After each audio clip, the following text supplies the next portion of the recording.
नमस्कार भौणी आपण सभिଙ୍କୁ हार्दिक स्वागत एवं सारस्वत शुभेच्छा जणाई आरंभ करुछु आमर ए मासिक साहित्य पत्रिका लिपिका उपस्थापन रे मु आपणकर उपस्थापिका स्वागतिका प्रयोजना प्रज्ञा पारमिता साहू।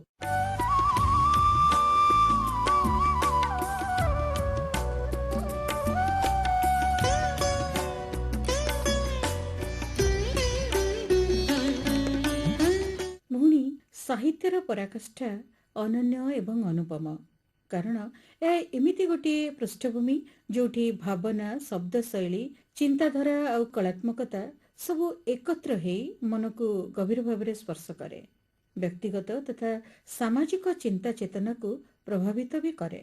ଯେମିତି ଗୋଟିଏ ମାର୍ମିକ କବିତା ମନକୁ ଭାବ ବିଭଳିତ କରେ ତ ଉପନ୍ୟାସଟିଏ ସମାଜର ସ୍ପଷ୍ଟ ଚିତ୍ରକୁ ଉପସ୍ଥାପିତ କରିଥାଏ। ଆମେ ଜାଣୁ ସାହିତ୍ୟ ମାନବ ଜୀବନର ଏକ ଅଖଣ୍ଡ ଅଂଶ। ଏହା କେବେ ହିଁ କେବଳ ଏକ ମନୋରଞ୍ଜନର ମାଧ୍ୟମ ନୁହଁ, ବରଂ ମଣିଷର ଭାବନା ଅନୁଭୂତି ଓ ତାର ଚିନ୍ତାଧାରାର ଅଭିବ୍ୟକ୍ତି। ଆଉ ଏଇଠି କହିବାକୁ ଗଲେ ଏହା ଲେଖକର କଳ୍ପନା ଶକ୍ତି, ଭାଷାର ସୌନ୍ଦର୍ଯ୍ୟ ଆଉ ଭାବନାର ଗଭୀରତା ମଧ୍ୟରେ ବଡ଼ ସୁନ୍ଦର ସମନ୍ୱୟଟିଏ ସୃଷ୍ଟି କରେ। ତେଣୁ ସାହିତ୍ୟିକଙ୍କର ଲେଖା ପାଠକମାନଙ୍କୁ ଏମିତି ଗୋଟିଏ ଜଗତକୁ ନେଇଯାଇପାରେ ଯୋଉଠି ସେ ନିଜକୁ ଖୋଜିପାଏ।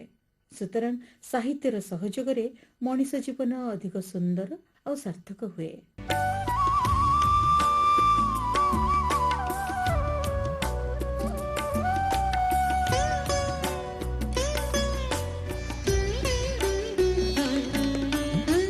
ଆଜିର ସାହିତ୍ୟ ପତ୍ରିକାରେ ଭଉଣୀ ଆପଣମାନଙ୍କ ପାଇଁ ରହିଛି କବି ମିନତୀ ମିଶ୍ରଙ୍କର କେତୋଟି କବିତା ଏବଂ ଗାଳ୍ପିକା ଯଶୋଧରା ମିଶ୍ରଙ୍କର ଗପ। ଭଉଣୀ କବିଟିଏ ଯେତେବେଳେ କଲମ ଧରନ୍ତି ଆଉ ନିଜର କବିତା ରଚନା କରନ୍ତି, ସେତେବେଳେ ତାଙ୍କ ମନ ତଳର ଅବଧାରଣା ସବୁ ତାଙ୍କ ଭାବନା ଏବଂ ତାଙ୍କ କଲମକୁ ପ୍ରଭାବିତ କରନ୍ତି। ମନ ତଳର ଅନେକ ଅଦୃଶ୍ୟ ଅନୁଭବ ଅନୁଭୂତି ସୃଜନର ସାହାରାରେ ଶବ୍ଦର ରୂପ ନିଅନ୍ତି ଏବଂ ତାହା ପାଲଟିଯାଏ ଆବେଗ ସମ୍ବେଦନାର ପ୍ରତିବିମ୍ବ କବିତା। ଆଜିର ସାହିତ୍ୟ ପତ୍ରିକାର ପ୍ରଥମ ଭାଗରେ ଆପଣମାନଙ୍କ ପାଇଁ ରହିଛି ସେମିତି କେତୋଟି ଭାବାବେଗ ସମ୍ବଳିତ କବିତା କବି ମିନତୀ ମିଶ୍ର। କବିତାର ଶୀର୍ଷକ ତଥାପି ବଂଶୀ ଜାଣେ ନା। ଦିଗନ୍ତ ଗୁମସୁମ ଦିଶିଲେ, ଆକାଶରେ ତାରା ତରାସିଲେ, ଅନ୍ଧାର ଜୀବନ୍ତ ହେଲେ ବଂଶୀ ଓଠ ଛୁଏଁ। ଦିଗନ୍ତ ଗୁମସୁମ ଦିଶିଲେ, ଆକାଶରେ ତାରା ତରାସିଲେ, ଅନ୍ଧାର ଜୀବନ୍ତ ହେଲେ ବଂଶୀ ଓଠ ଛୁଏଁ। ମଲ୍ଲିମାଳର ଦରଫୁଟା କଢି ସବୁ ଏକସାଥେ ଫୁଟି ଯାଆନ୍ତି, ସବୁ ମାଧୁର୍ଯ୍ୟ ସବୁ କାରୁଣ୍ୟ ଏକସାଥେ ଗୀତ ପାଲଟିବା ପାଇଁ ଅଳି ରଖନ୍ତି। ନଈବନ୍ଧ ସେପାରିର ନଈ ଆହୁରି ଚହଲି ଚହଲି ଯାଏ, ଆନମନା ହୁଏ। ନଈବନ୍ଧ ସେପାରିର ନଈ ଆହୁରି ଚହଲି ଚହଲି ଯାଏ, ଆନମନା ହୁଏ। ଏ ସଙ୍ଗୀତ ବଂଶୀର, ଏ ଆଳାପ ମନର, ଏ କାରୁଣ୍ୟ ବିରହର, ଏ ସୁର ସଂଳାପ ଆତ୍ମାର। ଏ ସଙ୍ଗୀତ ବଂଶୀର, ଏ ଆଳାପ ମନର, ଏ କାରୁଣ୍ୟ ବିରହର, ଏ ସୁର ସଂଳାପ ଆତ୍ମାର। ବଂଶୀ ଯେତିକି ବାଜେ ଆଖି ସେତିକି ଓଦା ହୁଏ, ହୃଦୟ ସେତିକି ଓଜନିଆ ହୁଏ, କାହାଣୀ ସେତିକି ନରମ ହୁଏ। ଏ ବଂଶୀ ଯେମିତି ସାରା ଆତ୍ମାର ସୁଷମା, ସାରା ଜଗତର ପ୍ରେମମୟ ଆୟୁଷ, ସାରା ସୃଷ୍ଟିର ବିଗଳିତ ଉଚ୍ଛ୍ୱାସ।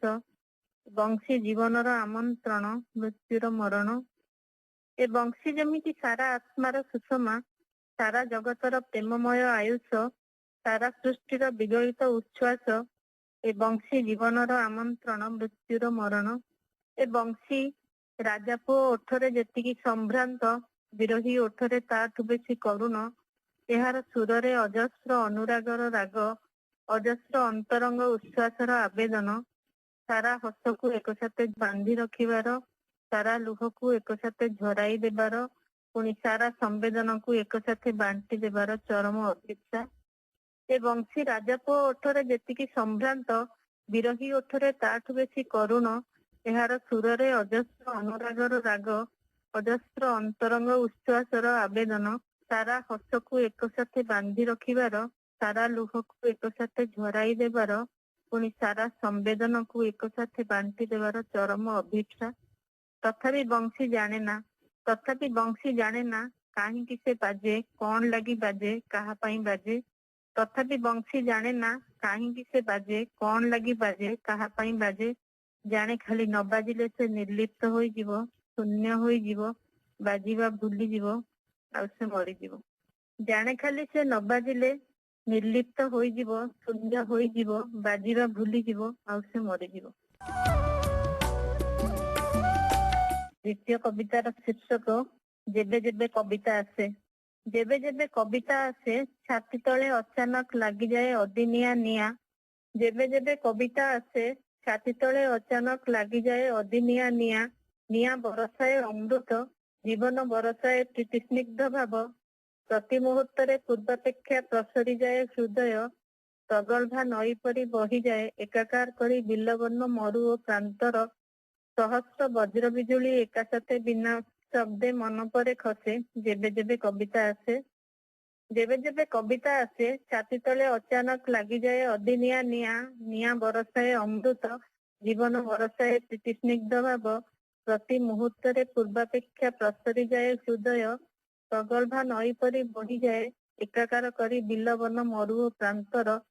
ସହସ୍ର ବଜ୍ର ବିଜୁଳି ଏକାସାଥେ ବିନା ଶବ୍ଦେ ମନ ପରେ ଖସେ।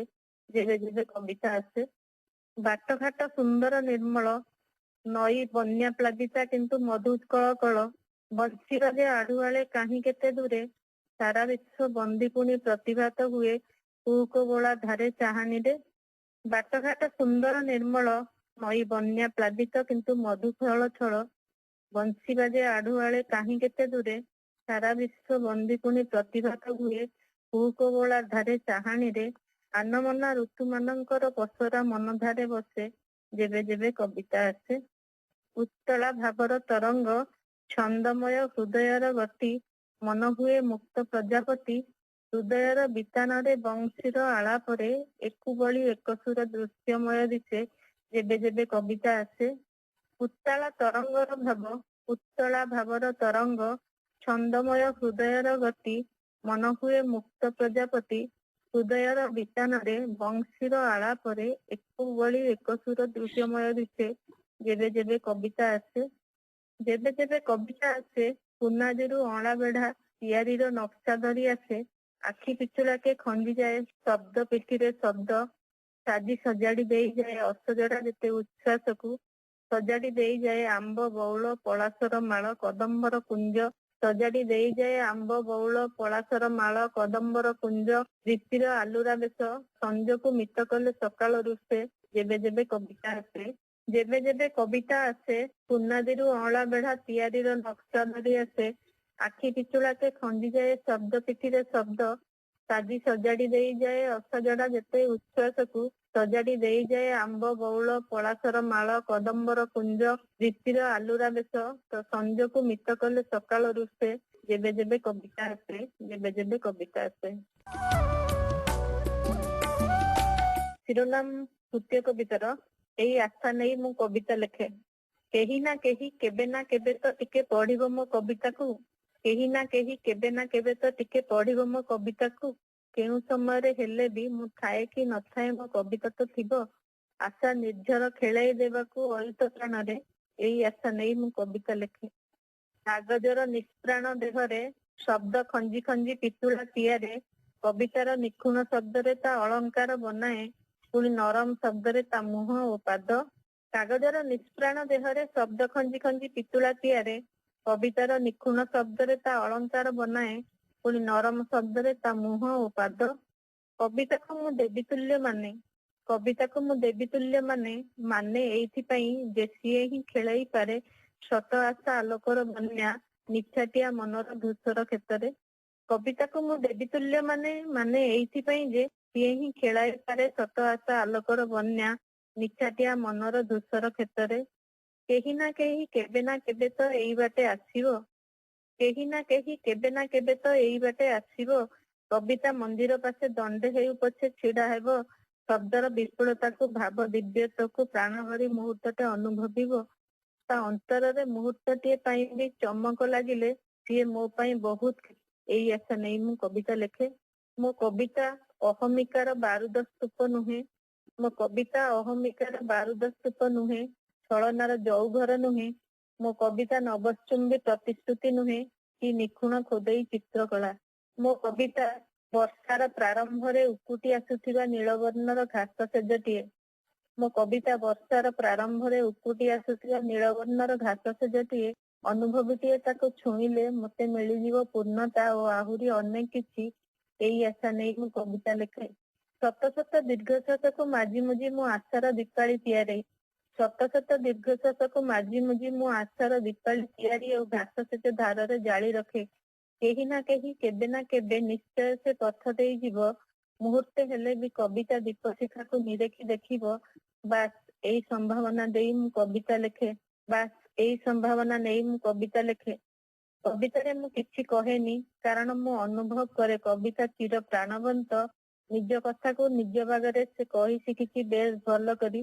ମୁଁ କେବଳ ତା ଲାଗି ଲେଖନୀ ସମ୍ଭାଳି ହାତ ଚଲାଏ, ଆଉ ସବୁ ସେ କରାଇ ନିଏ। କବିତାରେ ମୁଁ କିଛି କହେନି, କାରଣ ମୁଁ ଅନୁଭବ କରେ କବିତା ଚିର ପ୍ରାଣବନ୍ତ। ନିଜ କଥାକୁ ସେ ନିଜ ବାଗରେ କହି ଶିଖିଛି ବେଶ ଭଲ କରି। ମୁଁ କେବଳ ତା ଲାଗି ଲେଖନୀ ସମ୍ଭାଳି ହାତ ଚଲାଏ, ଆଉ ସବୁ ସେ କରାଇ ନିଏ। କବିତା ଜୀବନ ଶୈଳୀ ବଦଳାଏ, ଦୃଷ୍ଟିଭଙ୍ଗୀ ବଦଳାଏ, ସମୟକୁ ବିତେଇବାର ଢଙ୍ଗ ଓ ଜୀବନର ପ୍ରତି ମୁହୂର୍ତ୍ତକୁ ଅନୁଭବ କରି ଜିଇଁବା ସବୁର କଳା ବତାଏ। କବିତା ଜୀବନ ଶୈଳୀ ବଦଳାଏ, ଦୃଷ୍ଟିଭଙ୍ଗୀ ବଦଳାଏ, ସମୟକୁ ବିତେଇବାର ଢଙ୍ଗ ଓ ଜୀବନର ପ୍ରତି ମୁହୂର୍ତ୍ତକୁ ଅନୁଭବ କରି ଜିଇଁବା ସବୁର କଳା ବତାଏ। ମତେ ଯାହା ଶିଖାଏ ସେ, ତାକୁ ଅନ୍ୟକୁ ଶିଖାଇବାକୁ କବିତାର ପ୍ରରୋଚନାରେ ହିଁ ମୁଁ କବିତା ଲେଖେ।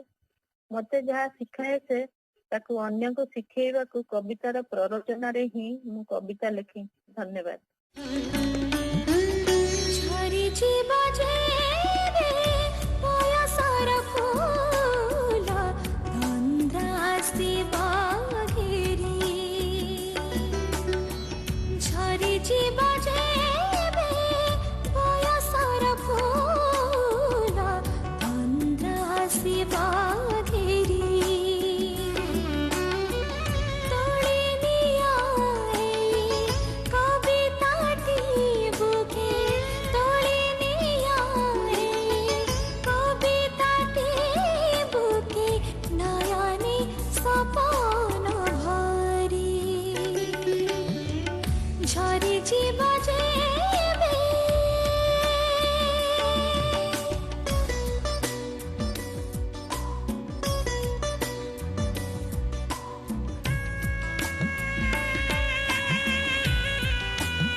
ଭଉଣୀ, କ୍ଷୁଦ୍ରଗଳ୍ପ ଏମିତି ଗୋଟିଏ ସୃଜନଶୀଳ କଳା ଯେଉଁଥିରେ ଲୁଚି ରହିଥାଏ ଅସଂଖ୍ୟ ଭାବନା ତଥା ଜୀବନର ଅନେକ ଅନୁଭୂତି। ଗପ ଆମକୁ ଚିନ୍ତା କରିବାକୁ ବାଧ୍ୟ କରେ। ଏହା କେବଳ କଳ୍ପନା ବୋଲି ନୁହେଁ, ବରଂ ଜୀବନର ପ୍ରତିବିମ୍ବ ଭାବରେ ଆମକୁ ସମାଜର, ମଣିଷର ସତ ଚିତ୍ର ଦେଖାଏ। ସାହିତ୍ୟ ପତ୍ରିକାର ଦ୍ୱିତୀୟ ଭାଗରେ ଆସନ୍ତୁ ଶୁଣିବା ଗପଟିଏ ଗାଳ୍ପିକା ଯଶୋଧରା ମିଶ୍ର। ତାଙ୍କ ଗପର ଶୀର୍ଷକ ଅପର ରାଜ୍ୟ। ଜେଜେ ବାପା ଆଉ ଜେଜି ଆସି ପହଞ୍ଚିଲେ ସକାଳୁ ସକାଳୁ। ସିଲୁର ନିଦ ଭାଙ୍ଗିଲା ବେଳକୁ ଅଚାନକ ଘରେ ମଉଛବ। ବଡ ଟିଣରେ ଖସା ଲଡୁ, ଆରିସା, ଉଖୁଡା ଆସିଛି। ବାହାରୁ ବାରଣ୍ଡାକୁ, ବାରଣ୍ଡାରୁ ଘର ଭିତରକୁ ବୁହା ଚାଲିଛି ବେଡିଂ, ବାକ୍ସ, ବସ୍ତା। ଜେଜେ ଜେଜି ଦିହେଁ ଏକା ସାଙ୍ଗେ ବଡ ପାଟିରେ ବଖାଣୁଛନ୍ତି ଗାଡି ଅସୁବିଧା କଥା, ଗାଁ କଥା। ମଝିରେ ବାପା ବଡ ପାଟିରେ ହରିକୁ କହୁଛନ୍ତି, ଆରେ ଆଗ ଚା ଆଣ, ରଖାରଖି ପରେ ହେବ। ଜେଜେ ବଖାଣୁଥିବା କଥା ଭୁଲି ଯାଇ କହୁଛନ୍ତି, ସେ ଚାହା ଫାହା ଆମର ପରେ ହେବ, ଆଗ ଗୋଡ ଧୋଇବାକୁ ପାଣି ଦେଲୁ। ହରି ବୋହୁଥିବା ଚାଉଳ ବସ୍ତା ଖଣ୍ଡକ ଡ୍ରଇଂ ରୁମ୍ ମଝାମଝି ଥୋଇ ଦେଇ ରୋଷେଇ ଘରକୁ ଦୌଡି ଯାଉ ଯାଉ ପୁଣି ଲେଉଟି ଗାଧୁଆ ଘର ଆଡକୁ ଧାଇଁଛି। ଗୁର ବାସନ ମଜା ପାଖରୁ ଉଠି ଆସି ବତିସି ଦାନ୍ତ ଦେଖେଇ ଜେଜିଙ୍କୁ ଜୁହାର ହଉଛି। ଥରେ ସାଷ୍ଟାଙ୍ଗ ତଳେ, ପୁଣି ଉଠି ଠିଆ ହେଇ ପୁଣି ସାଷ୍ଟାଙ୍ଗ। ଜେଜି କହୁଛନ୍ତି ପ୍ରଥମ ଥରୁ ହଉ ହେଲା ହେଲା ଉଠ ଉଠ, ହେଲେ ମିଛ ମିଛକେ କହୁଛନ୍ତି ବୋଧେ। ଆଉ ଟିକେ ବେଳ ପରେ ମା ଟିଣରୁ ବସ୍ତାରୁ ଜିନିଷ କାଢି ରଖୁ ରଖୁ ବିଗୁଡୁଥାନ୍ତି।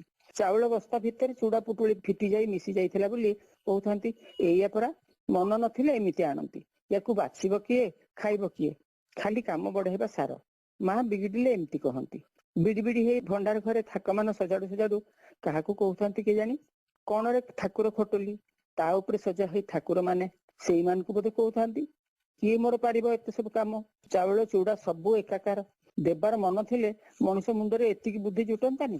ଠାକୁର ମାନେ ମଉଳା ଫୁଲ ମଣ୍ଡି ହେଇ ବସି ଶୁଣୁଥାନ୍ତି ଚୁପଚାପ। ଭଣ୍ଡାର ଘରେ ଫୁଲ ଧୂପକାଠି ଆଉ ଚାଉଳ ଡାଲି ଅସରପା ସବୁ ମିଶାମିଶି ଗୋଟେ ଗନ୍ଧ ଥାଏ।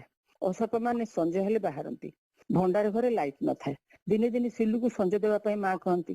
ସେଦିନ ତାକୁ କାନ୍ଦ ମାଡି ପଡେ। ସେ ଜାଣେ ୟା ପରେ ତାକୁ ଲାଗି ଲାଗି 3-4 ଦିନ ସଞ୍ଜ ଦେବାକୁ ପଡିବ। ପୂଜା ବି କରିବାକୁ ହୁଏ। ଜେଜି ଥିଲେ ଭଲ, ସିଲୁକୁ ପୂଜା କରିବାକୁ କି ସଞ୍ଜ ଦେବାକୁ ପଡେନି ଜମା। ଦିନ ବେଳେ ଭଣ୍ଡାର ଘରକୁ ତାର ଡର ନାହିଁ।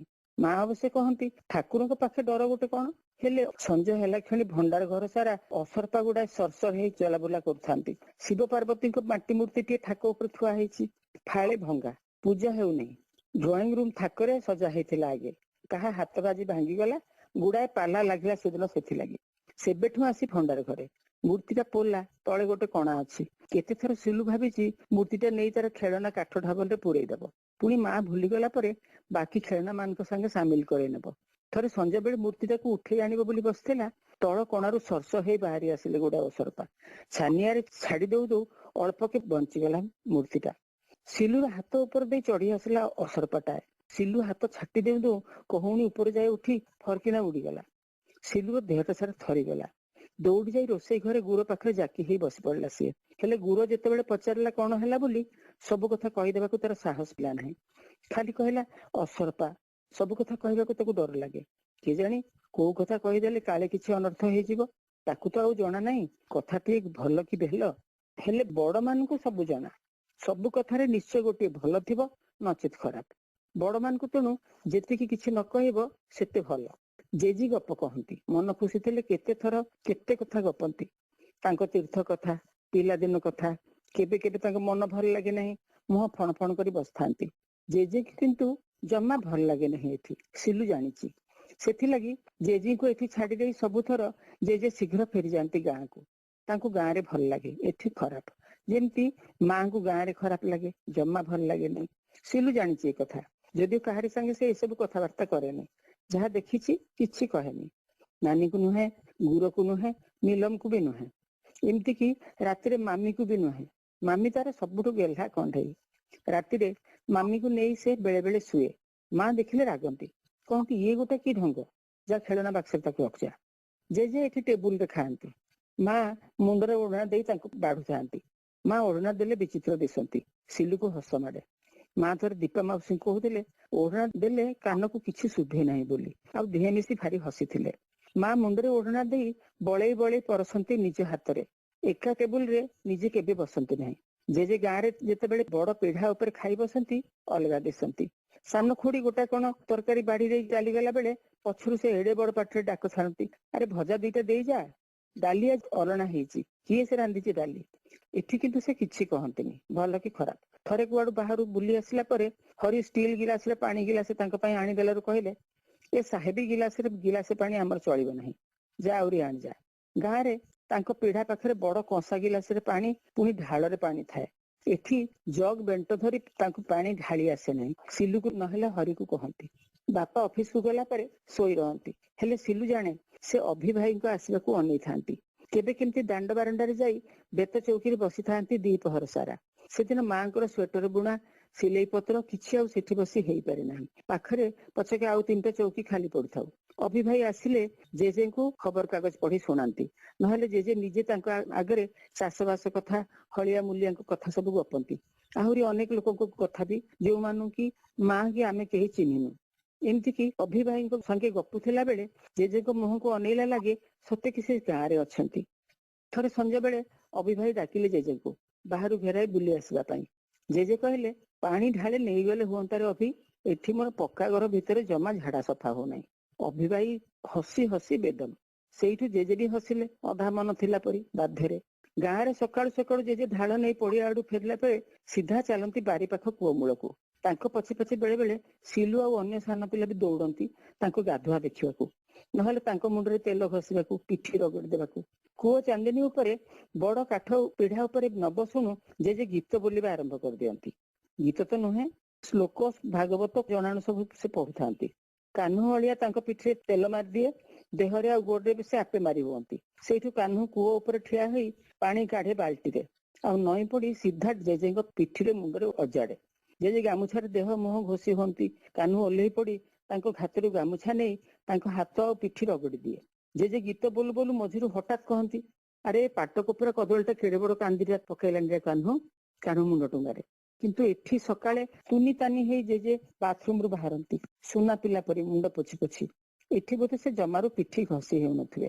ଗାଁରେ ଜେଜେ ବାପା ଅଲଗା ଦିଶନ୍ତି, ହସ ହସ ରଜା ପରି। ସବୁ ଲୋକ ତାଙ୍କୁ ଜୁହାର ହୁଅନ୍ତି। ଜେଜେ ହସୁ ନଥିଲେ ବି ସେମାନେ ଅକାରଣ ହସି ହସି କଥା କହୁଥାନ୍ତି। ଠେଙ୍ଗାଟିଏ ଧରି କ୍ଷେତ ବୁଲି ବାହାରିଲା ବେଳେ ଜେଜେଙ୍କ ସାଙ୍ଗେ କେତେ ଥର ଯାଇଛି ସିଲୁ। ହିଡ଼ ଉପରେ ଠିଆ ହେଇ ଠେଙ୍ଗାରେ ଏ ଜାଗା ସେ ଜାଗା ଦେଖାଇ ସେ କଣ ସବୁ ପଚରା ଉଚରା କରୁଥାନ୍ତି, ଚାଷ କାମ କଥା।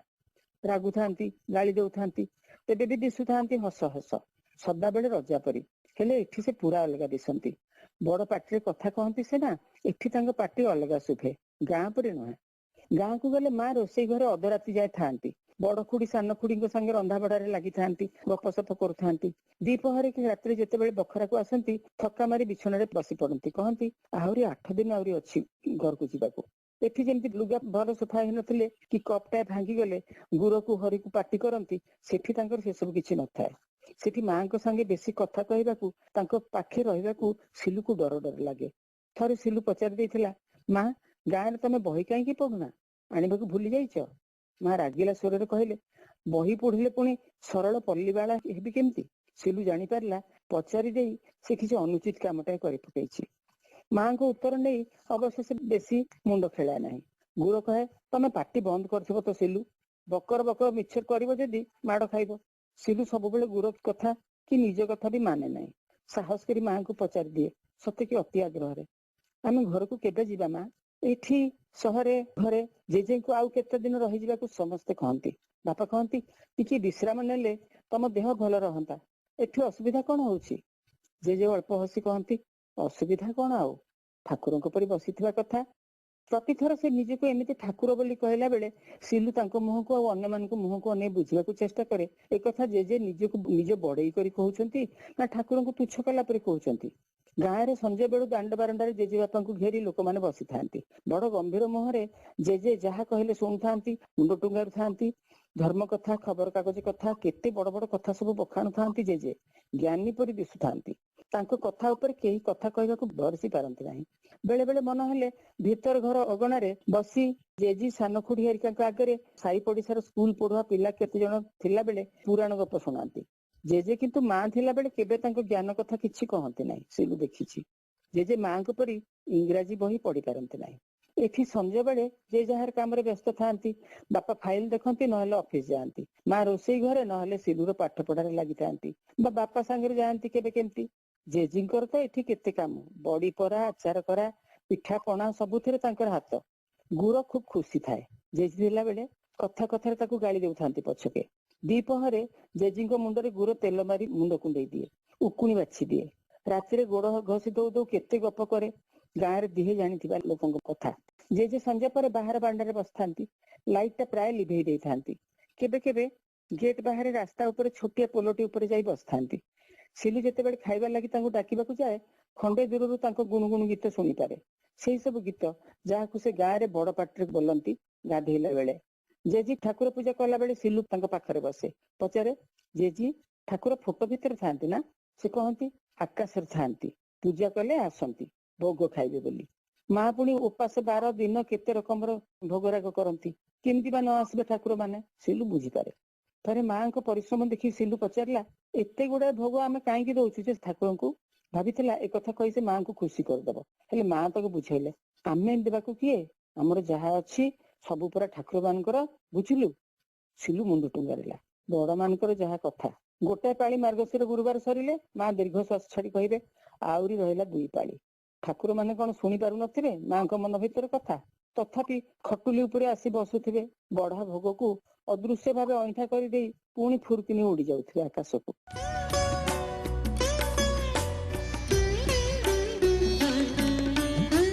ଆଜିର ସାହିତ୍ୟ ପତ୍ରିକାରେ ଭଉଣୀ ଆପଣମାନେ ଶୁଣିଲେ କବି ମିନତୀ ମିଶ୍ରଙ୍କର କେତୋଟି କବିତା ଏବଂ କଥାକାର ଯଶୋଧରା ମିଶ୍ରଙ୍କର ଗପ। ଭଉଣୀ, ସାହିତ୍ୟର ପରାକାଷ୍ଠା ବାସ୍ତବିକ ଏକ ପ୍ରଶଂସନୀୟ ବିଷୟ, କାରଣ ଏହା ମଣିଷର ଏବଂ ସମାଜର ହିତ ସାଧନ ଦିଗରେ ଖୁବ୍ ପ୍ରଭାବଶାଳୀ। ଭାବିବାର ଶକ୍ତିକୁ, ଆଚରଣ ତଥା ଜୀବନଶୈଳୀକୁ ସୁନ୍ଦର, ସାବଲୀଳ ତଥା ବ୍ୟବସ୍ଥିତ କରିବାରେ ମଧ୍ୟ ଏହା ସତତ ସମର୍ଥ। ତେଣୁ ଆମର କହିବାର କଥା ହେଲା, ସଂସାରର ଅନ୍ୟାନ୍ୟ କ୍ଷେତ୍ର ପରି ସାହିତ୍ୟ ସୃଜନ କ୍ଷେତ୍ରରେ ମଧ୍ୟ ରୁଚି ଓ ଆଗ୍ରହ ରଖନ୍ତୁ। ଜଣେ ଯେ କେବଳ ଲେଖାଲେଖି କରିବ ତା ନୁହେଁ, ବରଂ ପାଠକ ଭାବରେ ପଢ଼ିବାର ଅଭ୍ୟାସ ମଧ୍ୟ ଗୋଟେ ଗୁରୁତ୍ୱପୂର୍ଣ୍ଣ କଥା। ସାହିତ୍ୟକୁ ଆପଣେଇ ନିଅନ୍ତୁ ଆଉ ଆପଣଙ୍କର ଜୀବନକୁ ସୃଜନଶୀଳ କରି ଗଢ଼ି ତୋଳନ୍ତୁ। ଆମର ଆଜିର ସାହିତ୍ୟ ପତ୍ରିକା ଆପଣମାନଙ୍କୁ କେମିତି ଲାଗିଲା ଆମକୁ ଚିଠି ଖଣ୍ଡେ ଲେଖି ମତାମତ ଜଣେ ବୋଲି ଅନୁରୋଧ କରୁଛୁ। ଆମର ଠିକଣା ତ ଆପଣମାନଙ୍କୁ ଜଣା, ତଥାପି ଆଉଥରେ କହି ରଖୁଛୁ। ନାରୀମହଲ ସାହିତ୍ୟ ପତ୍ରିକା ଲିପିକା କାର୍ଯ୍ୟକ୍ରମ ମାର୍ଫତ କେନ୍ଦ୍ର ନିର୍ଦ୍ଦେଶକ ଆକାଶବାଣୀ କଟକ, ପିନ୍ 753001। ତାହେଲେ ଭଉଣୀ, ଆଜିର କାର୍ଯ୍ୟକ୍ରମରୁ ମୁଁ ଆପଣଙ୍କର ଉପସ୍ଥାପିକା ସ୍ୱାଗତିକା ସ୍ୱାଇଁ ଏଇଠୁ ବିଦାୟ ନେଇ ରହୁଛି। ନମସ୍କାର।